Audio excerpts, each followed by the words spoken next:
اور علم اور فکر ایک چیز نہیں، کیونکہ فکر جو ہے وہ تو علم کا ایک ذریعہ ہے، اگر علم صحیح حاصل کیا جائے، یعنی علم کا ایک ثمرہ ہے، علم جو ہے فکر کا ایک ثمرہ ہے اگر فکر آپ کی درست ہے، اور پھر آپ کا عمل جو ہے اگر فکر صحیح پر مبنی ہے تو وہ عمل جو ہے وہ بھی درست عمل ہے، عمل صالح ہے۔ تو علم کا تعلق جو ہے حق سے اور حقیقت سے، اور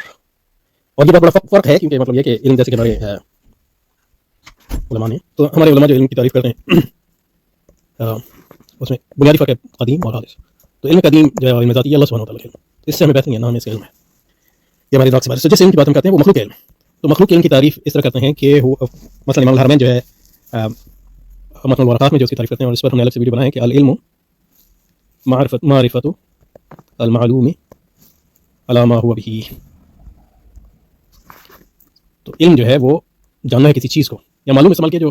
یعنی تعریف میں ایسا نہیں کرنا چاہیے، لیکن معلوم سے جو ان کی مراد ہے وہ آبجیکٹ شے، تو کہہ رہے ہیں علم جو ہے معرفت علامہ ہوا، تو جب آپ کسی چیز کو جانتے ہیں علامہ ہوا جیسی کہ وہ ہے، تو اس کو علم کہتے ہیں۔ تو علم جو ہے ان معنوں میں حقیقت کو کا ادراک ہے، اور اس مقابلے میں جہل جو ہے وہ حقیقت کا عدم ادراک ہے، یا حقیقت کو جیسا کہ ہے اس کے برخلاف سمجھنا، تو یہ ہے علم اور جہل۔ تو یہ تصور علم ہے اسلام کا، اور جو اصل تفریق ہے وہ علم اور عمل کی طرح۔ تو علم کا جو مقصد ہے وہ ہے عمل، اور عمل کا مطلب ہے اپنے اعمال، کردار اور رویوں کو حقیقت کے مطابق بنانا، یعنی حقیقت سے لڑنا نہیں بلکہ حقیقت کے مطابق اپنے آپ کو بدلنا، اور حقیقت سے لڑنا یہ شیطنت ہے، اور حقیقت کو بدلنے کی کوشش کرنا یہ شیطنت ہے، جو حقیقت جو ہے حق سے ہے، اور الحق جو ہے اللہ سبحانہ و تعالیٰ کا نام ہے۔ تو عمل جو ہے اس کی بنیاد جو ہے علم ہے، اور عمل کا مقصد جو ہے، علم کا مقصد جو ہے عمل ہے۔ علم میں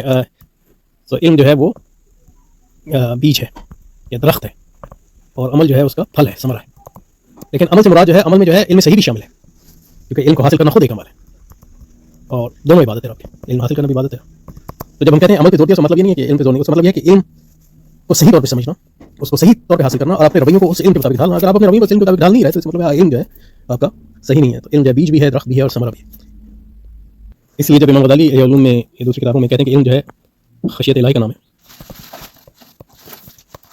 تو وہ اسی طرف اشارہ کر رہے ہیں کہ علم خشیت جو ہے علم کا ثمرہ ہے،